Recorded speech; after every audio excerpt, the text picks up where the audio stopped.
우리는요, 사도행전 7장에서 스데반의 개인 법정 진술을 살펴보았습니다.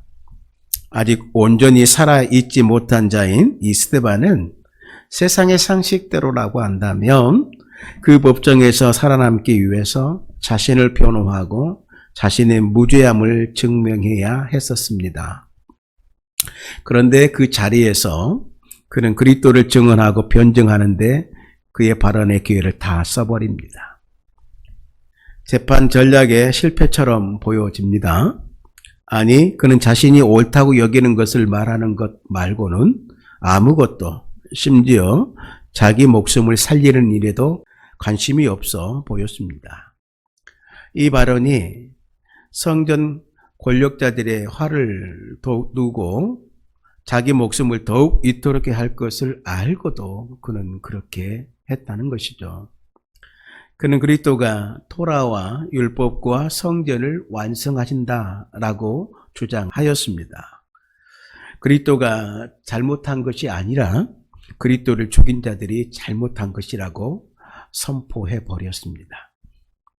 스데반은 선민 이스라엘의 순종의 역사와 자부심의 역사, 영광스러운 역사를 소개한 것이 아니라 그들의 조상들의 수치의 역사, 불순종의 역사, 그들의 반역의 역사, 그리고 결국 패망하고 포로로 잡혀간 역사를 그들 앞에서 소개했습니다. 스데반은 결론적으로 산헤드린 공의의 의원들이나 예수님을 거역하고 죽인 모든 자들이 선지자들을 죽인 자들, 즉 불순종한 이스라엘의 후예들이라고 말합니다. 광야의 그 완악한 이스라엘 자손들이라 말했습니다. 51절과 53절에 보면 그는 이렇게 이야기를 하고 있습니다. 목이 곱고 마음과 귀의 할례를 받지 못한 사람들아, 너희도 너희 조상과 같이 항상 성령을 거스리도다. 너희 조상들이 선지자들 중에 누구를 박해하지 아니하였느냐. 의인이 오시리라 예고한 자들을 그들이 죽였고 이제 너희는 그 의인을 잡아 준 자여 살인한 자가 되나니 너희는 천사가 전한 율법을 받고도 지키지 아니하였도다 하니라. 이러한 결론적인 말로 이 산헤드린 공의 가운데 또한 대이스라엘 민족을 향하여 이렇게 선포해 버렸습니다. 이 말을 듣고 있었던 산헤드린 공의의 회원들은, 재판장에 있던 사람들은 어떻게 반응했을까? 예수님의 말씀도 안 듣던 이들이 이 스데반의 말을 들을 리가 없지요. 그래서 격렬하게 그들은 반응합니다. 54절입니다. 그들이 이 말을 듣고 마음에 찔려 그를 향하여 이를 갈거늘. 스데반이 자신들에 대해서 말하고 있음을 알아차린 것이죠. 스데반을 향하여 그래서 마음에 격분이 일어났습니다. 그것을 표현하기를 이를 갈거늘이라고 표출하고 있는 것이죠. 스데반의 선동을 따른다라고 한다면 여태 이루어 놓은 것들이 다 물거품이 될 것 같았습니다. 삶의 방향을 돌이켜야 하고 누려왔던 그 기득권을 다 내려야 한다는 것을 금세 그들은 알아버린 것이죠. 그것은 죽기보다 싫은 것이었습니다.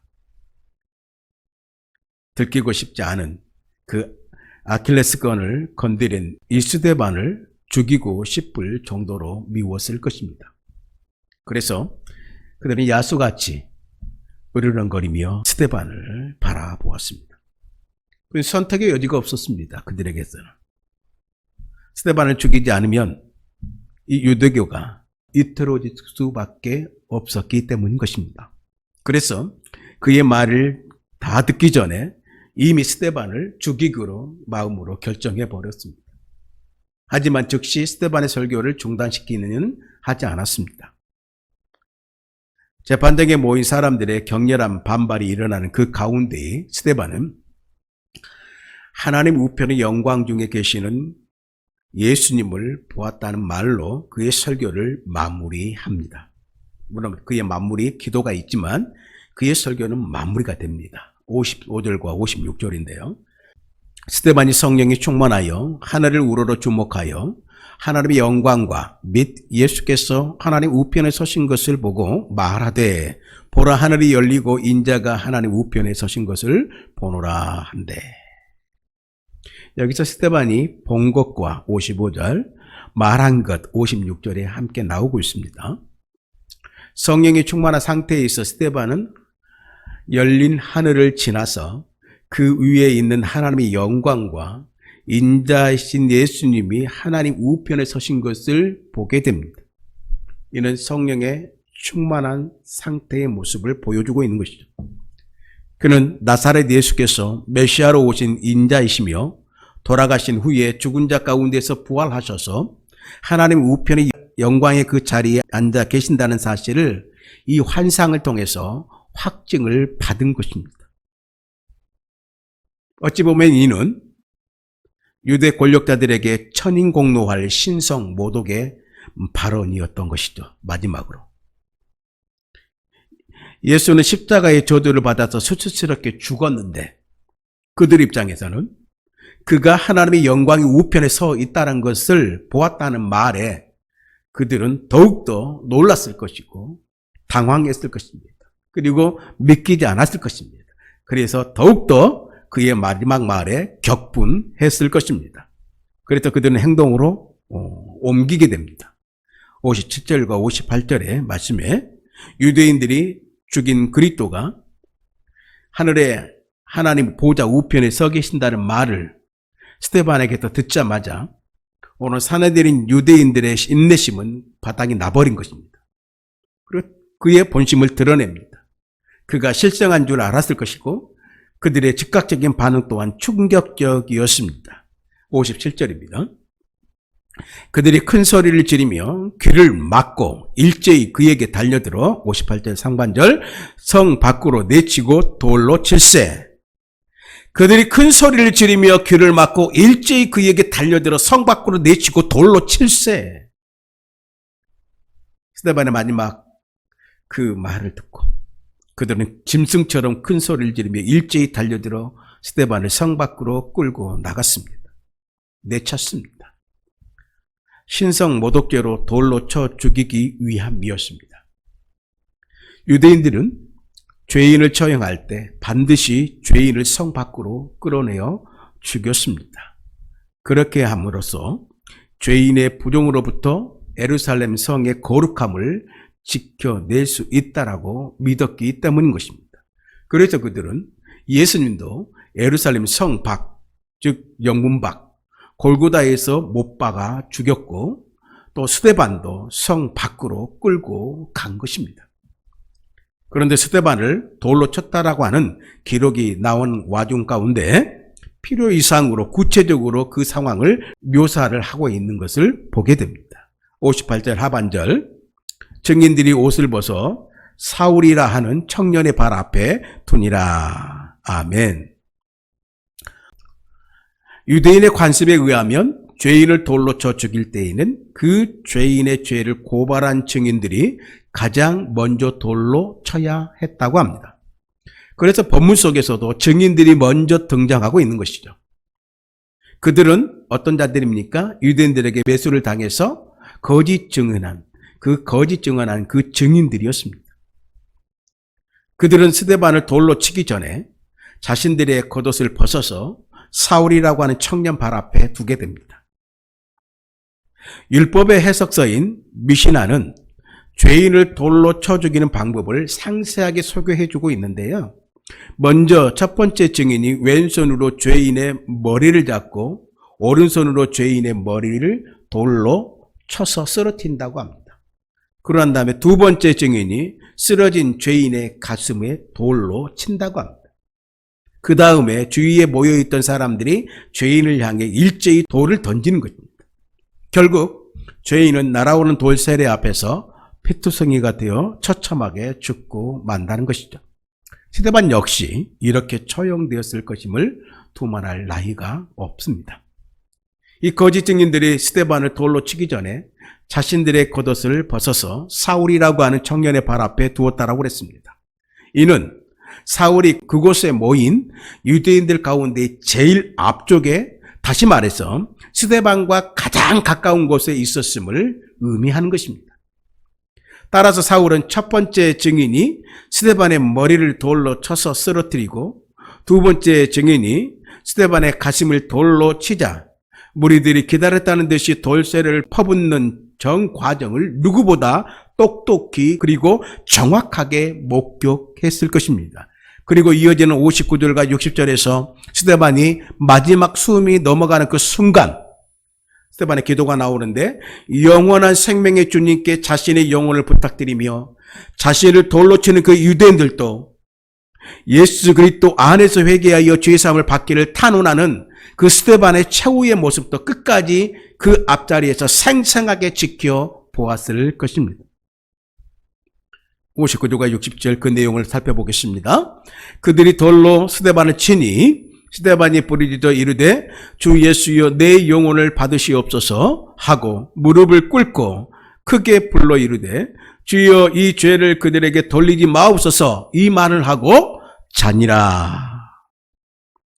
스데반의 마지막의 모습, 누구의 모습과 같습니다. 누구의 마지막의 모습과 똑같습니까? 예수님. 스데반의 마지막의 모습은 그토록 따르고 싶어 했고 전하고 싶어 했던 예수님의 마지막 모습과 닮았습니다. 스데반은 자신을 위해 하나님의 보좌 우편에 서 계신 그 예수님께 자신의 영혼을 의탁하고 있습니다. 주 예수여 내 영혼을 받으시옵소서. 그리고는 서서 기도하던 스데반이 무릎을 꿇습니다. 쏟아지는 돌에 맞아 더는 버틸 수가 없었을 것입니다. 그리고는 놀랍게도 주여 이 죄를 그들에게 돌리지 마옵소서라고 기도합니다. 예수님께서도 돌아가시면서 아버지여 저희를 사하여 주옵소서, 자기들이 하는 것을 알지 못함이니이다 라고 기도하신 것 같이, 그리고 자기를 괴롭게 하는 자를 위해 기도하라던 예수님의 말씀처럼 스데반도 자기를 죽이는 자들을 위하여 용서를 구하는 그 기도를 그의 인생의 마지막의 말로 드리고 있다라고 하는 것입니다. 오늘 예수님의 기도가 응답되어서 그 현장에서 예수님을 십자가에 못 박는 데에 그 책임을 맡았던 백부장이 회심하는 역사가 일어났지 않았습니까? 누가복음 23장 47절에 그 모습을 이렇게 이야기하고 있는데요. 백부장이 그 된 일을 보고 하나님께 영광을 돌려 이르되 이 사람은 정령 의인이었도다 하고, 그처럼 스데반을 죽이는데 앞장선 사울이 훗날 변화되어서 땅끝까지 스데반이 전한 복음, 스데반이 목숨을 바쳐 전한 그 복음을 순교에 이르도록 전하는 자가 되었다라고 하는 것이죠, 바울이. 스데반은 예수님처럼 신성모독이라고 하는 죄목으로 죽었고, 예수님처럼 처형하는 자들을 용서해달라고 기도하며 죽었고, 또 자기 영혼을 받아달라고 기도하며 죽었습니다. 그로 인해서 오늘 사울이 살아났습니다.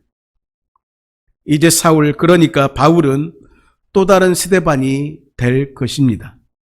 바울도 스데반처럼 환상 가운데 부활하신 예수님을 만나고, 스데반처럼 헬라파 유대인들에게 고난을 당하고, 스데반처럼 모세와 성전을 거스리는 말을 했다고 그 유대인들로 하여금 고소를 당할 것입니다.